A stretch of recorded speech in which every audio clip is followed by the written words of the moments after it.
I was like, babes, it's a haircut. It ain't that deep.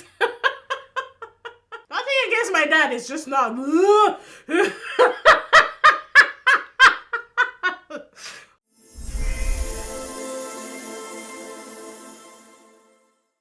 Hi people, welcome back. If it's your first time, my name is Talia Adewale. This is DISBYDEM. We are talking about Love Village Season 2. I'm so excited. Before we get into it, like the video, leave a comment, let me know if you saw Season 1, and if you're just as excited as me to watch Season 2, or if you're even more excited. Leave a comment, guys. Subscribe and hit that bell, and let's get into it. We're going to be doing episodes 1 to 4. I think 8 episodes are out, and the total number of episodes to expect is 18. So we'll do 1 to 4, 4 to 8, and then we'll keep going. I'm pretty sure the middle 4 to maybe like 10 or 12 I might be able to condense all of those into one episode. It just depends on how things go, but they pack a lot into the first few episodes, and that's why I'm breaking it down. And you know what, if you're gonna do something, do it well. I loved Season 1, and I did do a review on that. If you haven't seen it, be sure to check that out. And I think that we need to do Season 2 justice. It's gearing up to be really good, so let's dive on in. The Netflix show, this is a Netflix show where singles 35 and up pack their bags, leave the city, and they come into the cozy rustic village.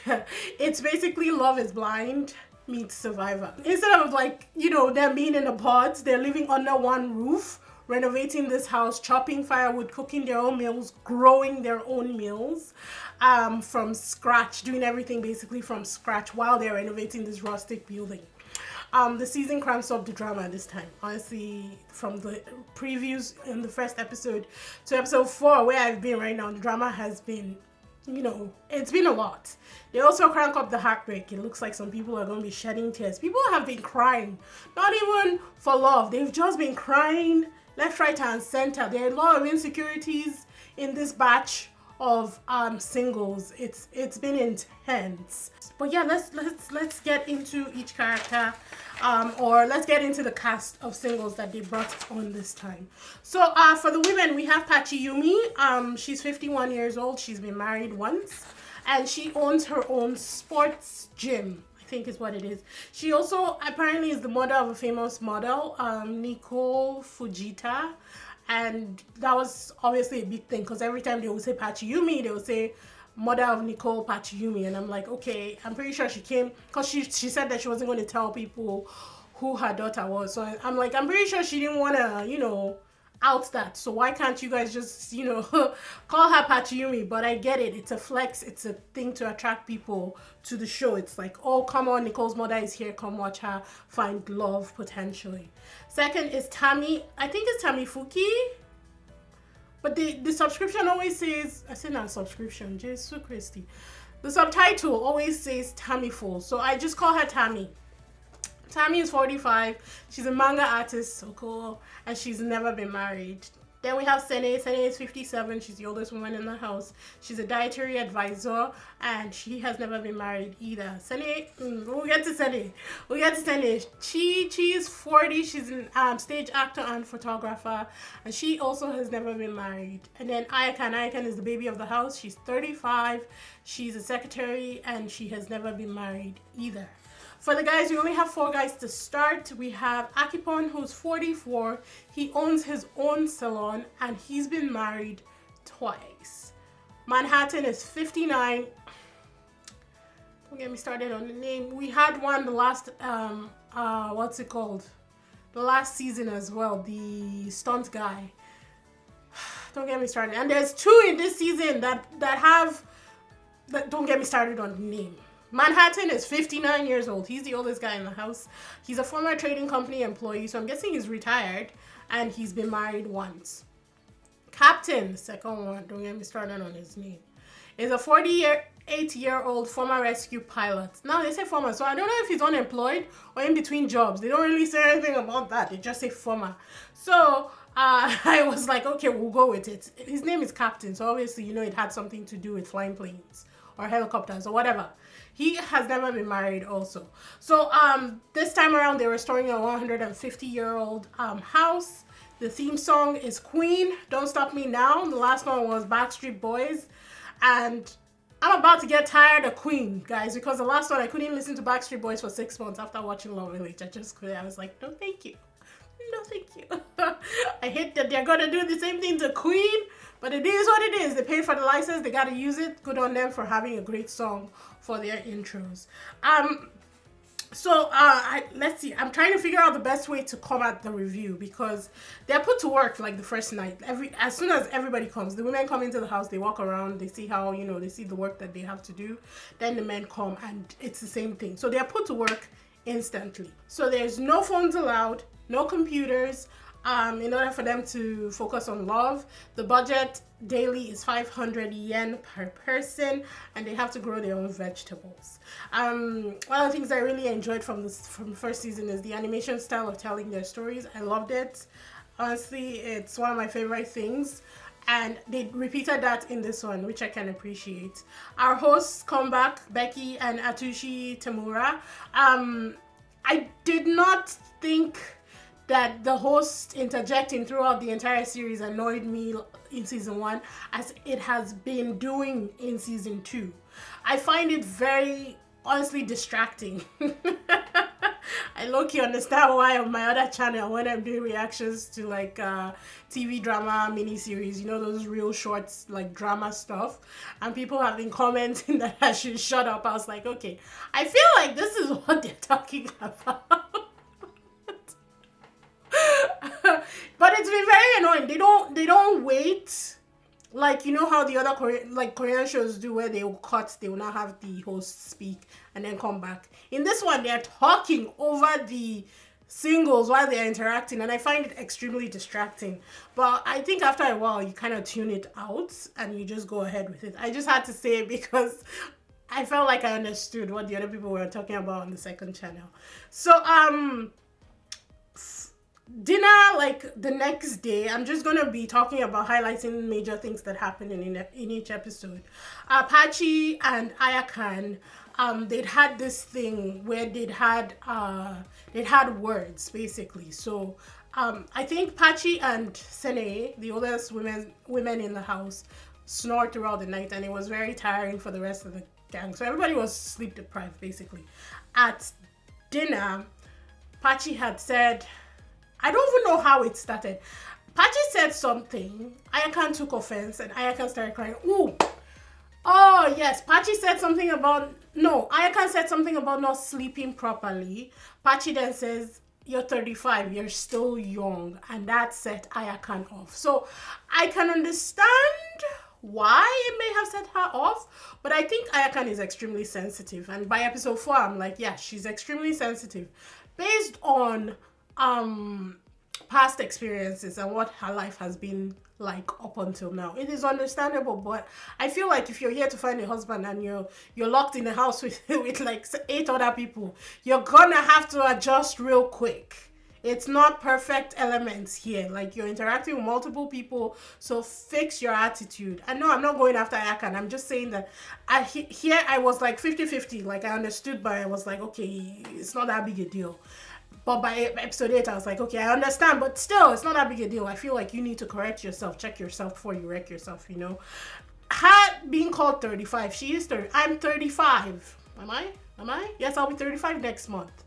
I still think that I'm young. I'm not like 18 young, but I'm not 60, which isn't really old, but it is older than 35. Like, if you get what I mean, even at 60, I will still think that I'm young. I'm old when I die, is my own mentality. So if somebody says, you're still young, it's not like a thing on my shoulder where I will carry it for the rest of my life.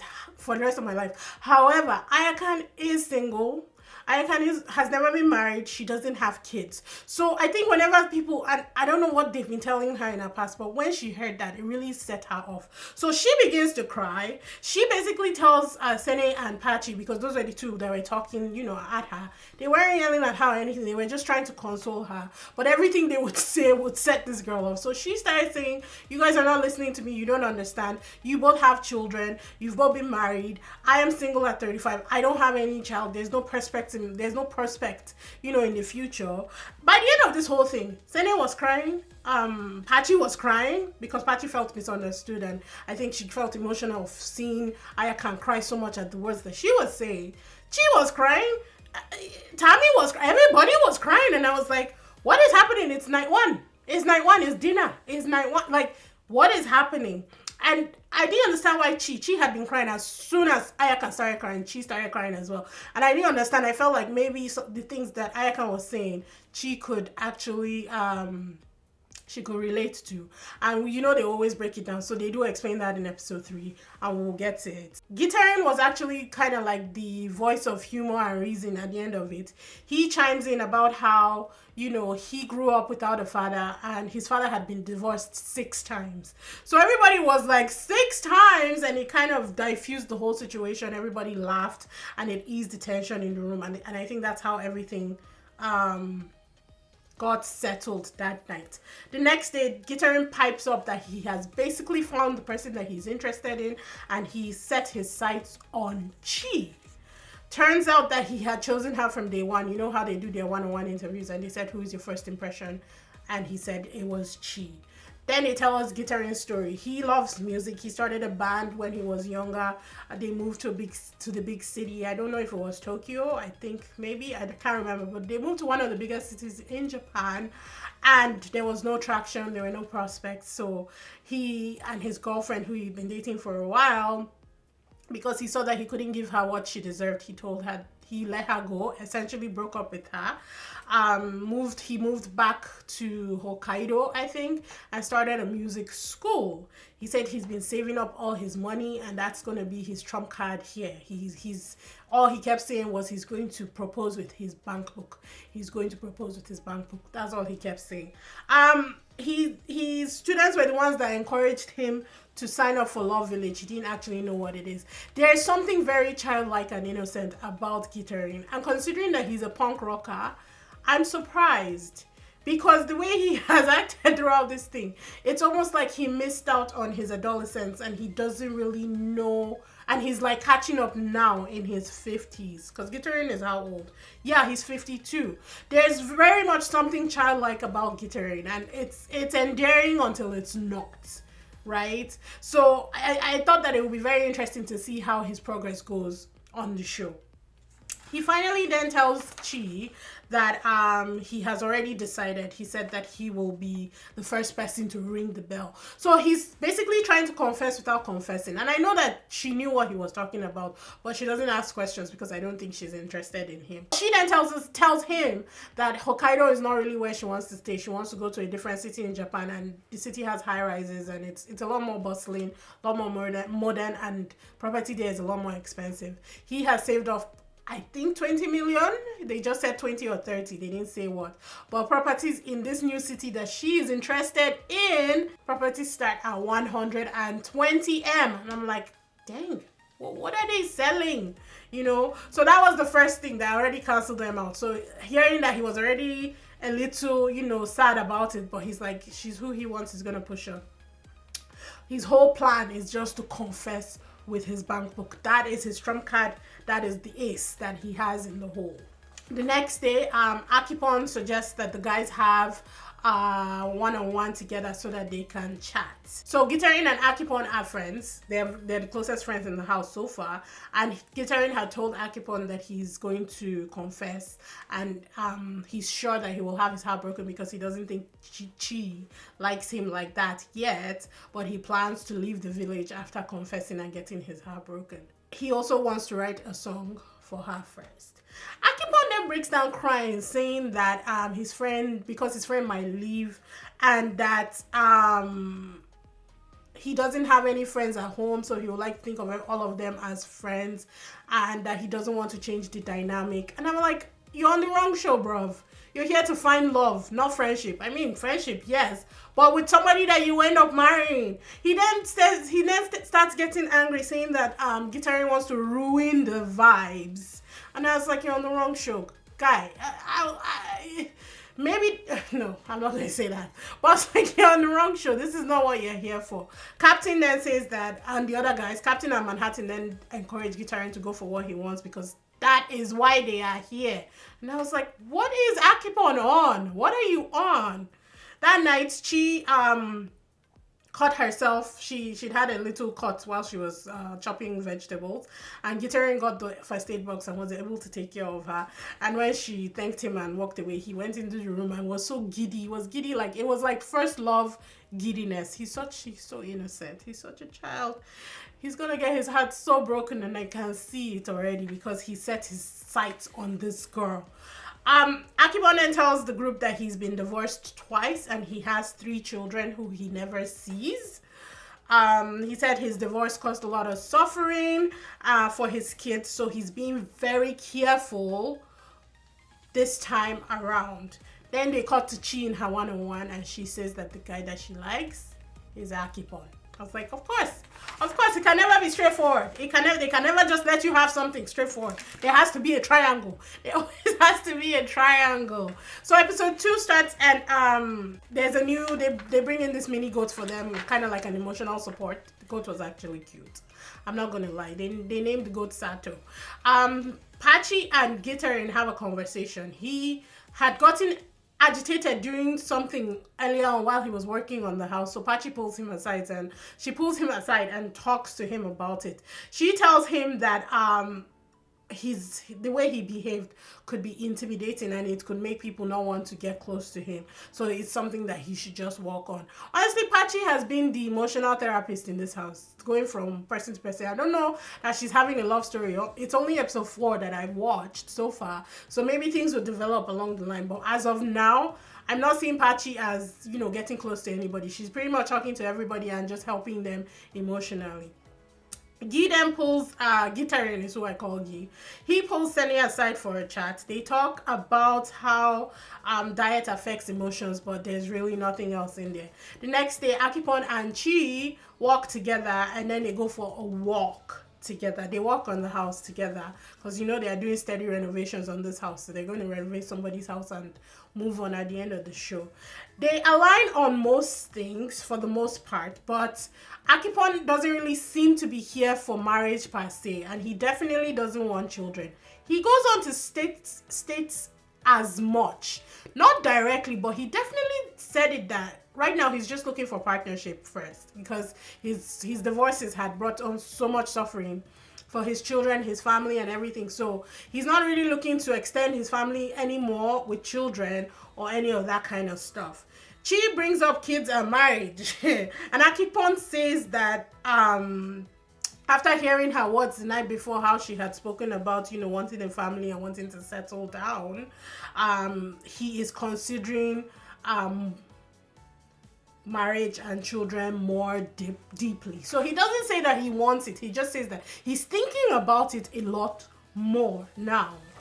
Guitarine gives a dance music class. He just wanted to play his songs, to be honest. I'm not gonna lie, I forwarded because those things cringe me out. I can't do it. People singing their own songs on reality TV shows. It freaks me out. I just can't do it. It's a bit of an ache for me. It's an ache for me. I'm not gonna lie. So I skipped past that. He said that he's planning to write a song for Chi's birthday, which is coming up soon. So at dinner, I think they have a Q&A session. The first question was how many people you've slept with. You're allowed to pass once, only once, amongst all the questions that will be asked. Captain says 10, Sene says 10, Akipon passed, Chi said 6, Guitarine passed, and Tammy passed. Ayakan said 4, and Manhattan said 35. I said, yes, Manhattan. Is New York not the greatest city in the world? 35! Okay. Pachi said greater than 15. She didn't know an accurate number, but she has been with more than 15 men. They now ask them to define what marriage is and what marriage means to them. Manhattan said it's a formality. It's not anything serious for him. Pachi said it's just a piece of paper. Akimpon said it's a commitment to your partner. Chi said it's something that she needs the most, which makes me a little worried because Chi is giving me Ashley vibes from Love is Blind.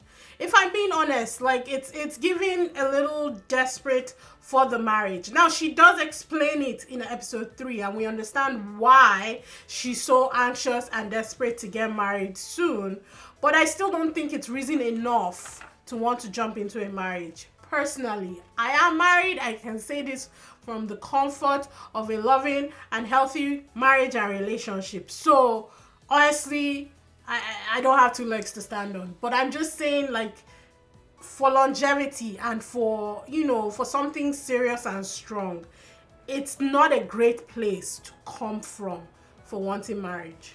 All right, they now asked what's the most serious illness everybody has had. Manhattan says he's always in pain. He showed that from episode 1.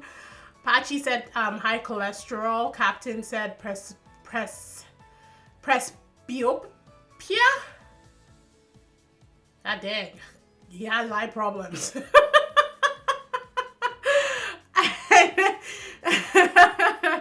She said ovarian cyst, and Tammy said cancer. She had to deal with stage 4 cancer.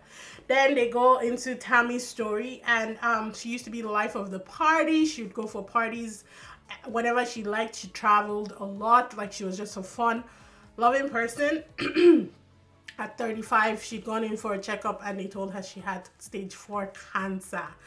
8 months of chemo. After 8 months of chemo, she embraced the changes to her body. You know, she lost all her hair. She lost a ton of weight. And then she started living her life again, going to parties, traveling, just like she did before the cancer. They did tell her that the cancer had spread. And when they told her that, I think she decided that she was going to live her life because she didn't know when it went. So she was just going to do everything she wanted to do, which was when she went and studied to be a manga artist, you know, got her manga published online, which was based on her story and her experiences, you know, traveling and getting cancer and all that kind of stuff. And then 2 years later, she was cleared of cancer. Praise God. Praise God. What a story. I actually do like Tammy. We've not gotten to see her fully and, you know, experience her completely on the show, but I think Tammy is a vibe. I really do. The next day, Gitarin invites Chi for a walk, and there's really not much there. You know, they discuss, they do some stuff, but there's nothing really concrete there. Akipon then talks with Tammy. It turns out that Tammy is attracted to Captain because he has no body hair. So full body hair removal is one of the things that is that turns her on. Basically, she's very attracted to no body hair, and she found out that Captain does that. He said even his crotch. Literally said that. I was like, I gotta love mature romances where they do not mince words. Love it. She invited Akipon for a chat to get to know him more and get to find out why he passed on the question of the body count, you know, the night before. Turns out that he's just been he's been sleeping around a lot. Not really sleeping around. He's had a ton of one night stands and he could not remember the number. So instead of lying, he just decided to respectfully pass on the question. Now, you see, when he said that, me alarms were ringing in my head. Because, not because he was sleeping around, no. It's that the way she took the thing, she was like, oh, he's being honest, so I can respect that. I'm like, but what about the countless bodies that are behind him? How are we not focused on that? Not to disparage him, nothing against him. It's her own reaction to what he said that was more like alarm bells for me. It's kind of like when, I don't know if you guys watched Love is Blind or you followed the story, but when Monica, when Steven said that he cheated on his girlfriend and Monica said, I'm so sorry. It's like, what? That was my reaction to this as well. But she kind of appreciated the honesty. She said that she liked that he decided not to lie. I respect that. He decided not to lie, so it's fine. And I think that made her like him even more. So she definitely set her sights on Akipon. That was the end of episode 2. Episode 3 comes around and she watches Akipon give Manhattan a haircut. And she falls in love with him even more. She said that the concentration while he was giving the haircut was so intense and so focused that he was really dedicated to his work. I was like, babes, it's a haircut. It ain't that deep. Oh my god, but she borrowed his overalls the night before, and when she returned it, she told him that she put some eye mask in the pockets and that he should go hunting. It's a treasure hunt. He finds the eye mask, but he also finds a note where she thanks him for everything, for listening to her, for hanging out with her and all that kind of stuff. It's kind of like a love letter, if I'm being honest. She then tells Akipon that about her dating history. Said that she started dating the man that she adored when she was 30. 18 months later, he left her for another woman. That ended, and then he came back but continued cheating on her with multiple women. And it's like, why did you stay? And I get it, I get why she stayed, but why did you stay? She then got a butt dial from him while he was traveling with another woman and talking to that woman. And she said that after that, something clicked in place and she decided to kick him out. But this was 9 years in total that she wasted on this piece of shit of a man, So it was really annoying. She said that she did get depressed, but that she literally needed the 9 years to break up with him, and so she doesn't regret her decision for staying, but that it is what it is. She is here now. Tammy and Captain have a conversation. Captain says that he used to be a rake, but now he's reformed. Honestly, you get what I mean. But when he was telling his story, that's the only thing that came to my mind. So that was the sentence that I wrote. He also has no desires to get married. He wants to focus on romance first. So it's not really that he doesn't want to get married, is that he's not coming here with the intention that marriage. He's focusing on building that romance between him and the person that he will eventually spend the rest of his life with. I like that. Tammy wants marriage, so she immediately figured out that maybe they're not perfectly aligned, because she wants marriage now. She's ready to settle down and she wants to lock it in. She doesn't mind the romance, but she wants somebody who wants the same thing as she does. Ayaka and Manhattan have a talk, and Manhattan starts liking her, so he sits beside her when it was time for dinner. He goes in to nudge her with his shoulder, and she instantly said, I don't like that. This girl does not mince words. Like, she's so direct. It is crazy. I love it, but I don't, to be honest. She instantly told him, no, I don't like that. The next day, he invites her to go for a walk. And while he's trying to, get to know her and talk to her, she said, honestly, the night before when you and Sene were standing beside each other in the kitchen, it reminded me of my parents. I was like, dead! I was like, KO! Flawless victory! He even said, there's no hope. And then he went inside and took a nap because, my God. But... It was funny. It wasn't funny for him, but it was definitely funny for us that were watching. Sunny and Manhattan then get to know each other some more. They talk about love, romance, and all that other stuff. He tells her that his parents are still living with him. I think his parents are 90 years old and 88 or something like that. They're really old. And that, I don't know why he kept bringing that up. He was calling himself a problem property. I really didn't understand the metaphor, if I'm being honest. I think he was trying to tell her that there might be things that are complicated in his life, but that doesn't make him a complicated person. I feel like that's the gist. Because she told him that, no, it's all right. Like, we all have things that we're dealing with, and it's okay. It doesn't make you a problem property. He then goes around announcing to the women that he's not a problem property, that his parents, he already talked to his brother, and his parents will be moving out next year into this care home. Sunny then identifies herself as a carnivorous woman because she hasn't had meat since she's moved into the house. She's been really craving it, and she also identifies as a carnivorous. Oh God, sometimes the brain doesn't work. Carnivorous woman with men. So she eats them up. I was like, yes and nay. They show us like pictures of her, and she looks like a vibe, man. Even when she was younger, she looks like a solid vibe. I feel like she knows how to enjoy herself, and when it comes time to party, she will get down. I loved it. So because she was craving meat, they had barbecue, and I think they spent a ton of their budget for the day on the meat for barbecue. Gitarin finally notices during the barbecue that Chi and Akipon are a little too chummy buddy. And he's like, what is going on here? So he gets up from across the table and goes and sits down beside Chi and starts talking about random things out of nowhere. Obviously, nobody's listening, so he like says, oh, nobody's listening, I'm just not going to talk. And he gets depressed. And it's like, what did you expect? She's obviously focused on somebody else. You just coming in and saying, oh, I want to get married out of nowhere. It doesn't mean conversation. It's just you talking about random shit for no goddamn reason, you know? Manhattan is still upset by the comments from Akipon. From Ayakan. Not because she said it, but because of what it meant. I mean, it's kind of weird, isn't it? For somebody that you may have been getting interested in to say you kind of remind her of her dad. Sorry, I thought about it and it freaked me out. It freaked me the fuck out. I would not want to date somebody like my dad, and I ended up with an opposite person. Thank God. Nothing against my dad, it's just not. Ooh. Moving on from that conversation.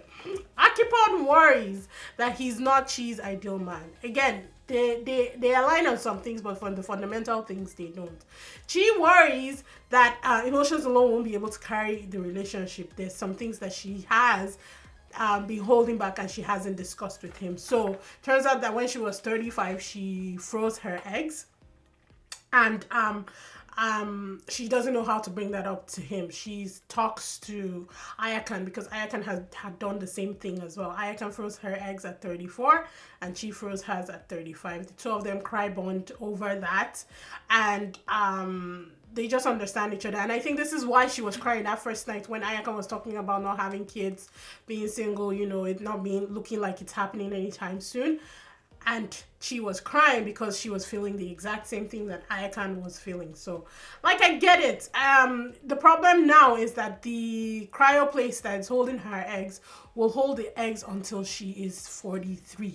So she's turning 41 at her next birthday. So she only has 2 years. And this is the desperation of where I want to get married now comes from. So I get it. I mean, the woman is hustling to save her children or potential children. She wants that. And honestly, if that's her heart desire, then she should have it. I just hope that whatever it is, that desperation leads her to somebody who actually will be good to her, you know, because that desperation is not going to go anywhere. There's a literal ticking time clock, so it's not going anywhere. I just hope that it helps her find somebody that is true to her. Now, based on how episode 4 ended, I don't think it's happening, guys, which is going to break my heart. I know in season 1 I was crying like a baby. God, they made me cry so much, but this will break my heart. Anywho, so Chi is actually worried about how Akipon will take the news of her freezing her eggs. Now, again, I think she's focused on the wrong guy, to be honest, because Akipon does not want children. I know he didn't directly say that, but he indirectly said that. Anyways, Gitarin bears his soul. He takes up heart and he talks to Pachiyumi and Tammy, and he gets advice from them. They advise him, honestly, unnecessarily, if I'm being honest, because Chi has not shown him interest one day. Not one day. But they advise him to go for gold, to tell her how you feel. So he goes straight to Chi, pulls her aside, and basically declares himself to her. The next day, when it comes time for duties, Chi says, I want to work with Akipon. So obviously, Gitarin feels some type of way. He tries to talk to her and she's like, I need to think about it. Does not go with him. I was like, oh, blood dead. Then leaves him on ice the entire day. Didn't come to meet him, nothing. Apparently she was thinking the entire day, spending time with Akipon. See, in that case, I really didn't like that, because she could have easily gone to meet him and said, you know what, I'm not really interested in you. I appreciate your feelings towards me, but I cannot reciprocate them at this time. Instead of just leaving him there, the poor guy was so depressed, he started drinking alone. Got drunk, fell asleep, woke up at 2 a.m., went into the room, which is a shared space because they're still renovating the house. So all of them are in the same room together. Then starts trying to talk to Chi. And she goes, shh, it's too late. Valid. But still, you know, it was just a mess all around, and I felt for the poor guy. I felt for her too to be put in that situation. But just a few words and she could have ended that situation a long time ago, you know.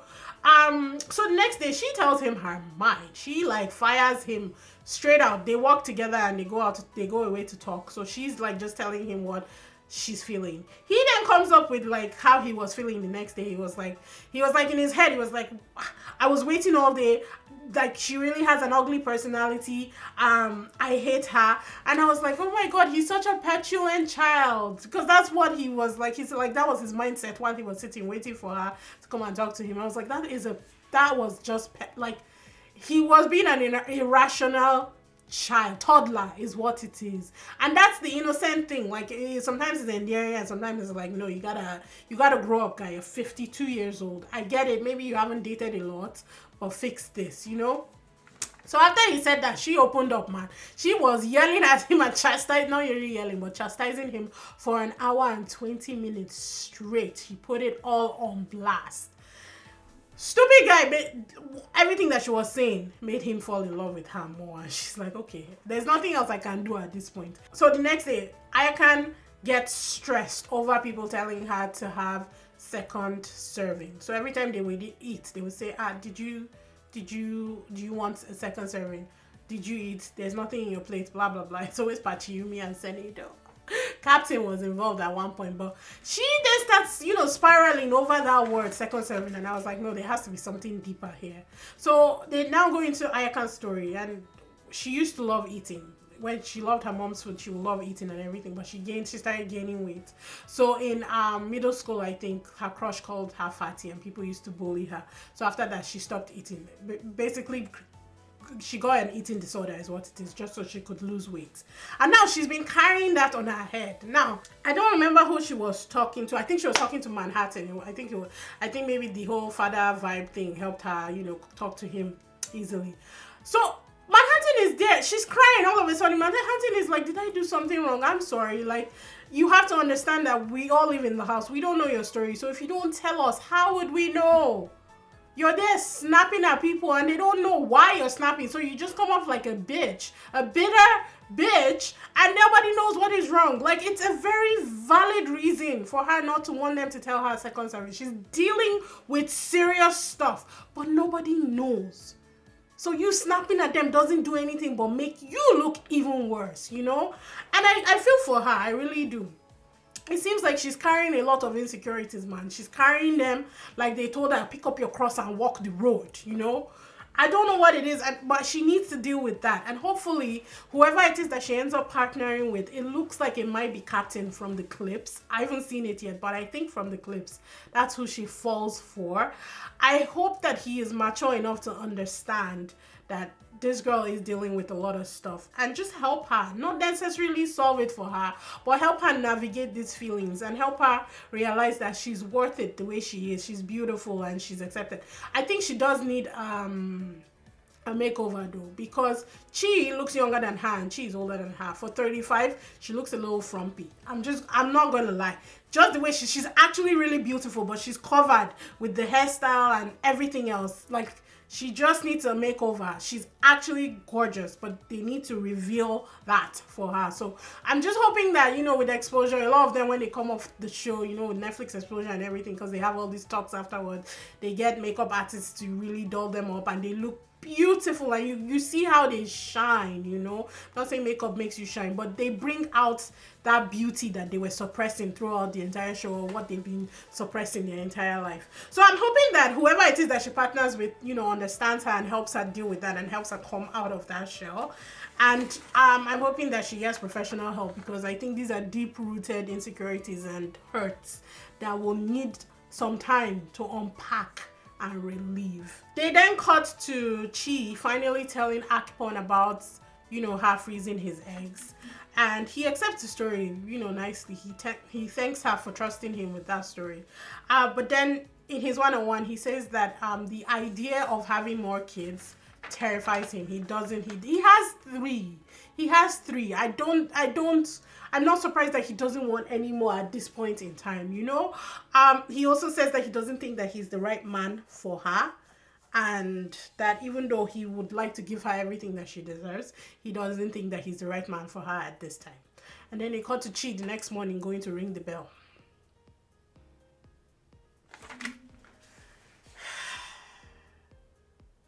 She rang the bell. She did. And my question is, what in your interactions gave you the confidence to ring the bell? And if he accepts, you know that it's doomed. If he doesn't, she's heartbroken. And she has to leave. You can't ring the bell and stay in the house. You ring the bell. If you're accepted, two of you go out hand in hand. If you're rejected, you go alone. You pack your load and you're going home. I don't know. I don't know. I feel like she's getting rejected. I feel like she is. And I think Gitari will follow her. I really do think that he will leave the house with her because he has set his eyes on her, and that was the only person that he was interested in. So it's going to be interesting for sure. I don't know how, I don't know. Episode 5 is definitely going to be interesting because she's going to leave and they might bring in new people. So we'll have to wait and see. So far, so good. So far, so good. I'm interested in all the new romances though. We've been in this love triangle for 4 episodes and I'm tired of it. I'm waiting for it to end. I need more. I need to see Ayakan's story. Let's get Sene in there. Let's mix it up and let's see who is coming up, you know, with more romances in the house. But I love it. I love Love Village. I hope that they continue to do more of it. And I'm excited to watch the rest of the episodes. But yeah, let me know in the comments what you guys think so far. I know some of you might have already finished all 8 episodes. Don't spoil, please. Please don't spoil. Don't spoil it, please, please. But let me know your thoughts. Let me know who you think will get together in the end. Even based on your knowledge, you can hypothesize in the comments, even though you know by episode 8 who is together and who isn't. But yeah, I know this was long. I don't think it will be this long moving forward. I think we've covered maybe, you don't know, because each person, they have their own story. It is what it is, guys. But yeah, like the video, subscribe, hit that bell, and I will see you guys in the next one. Bye.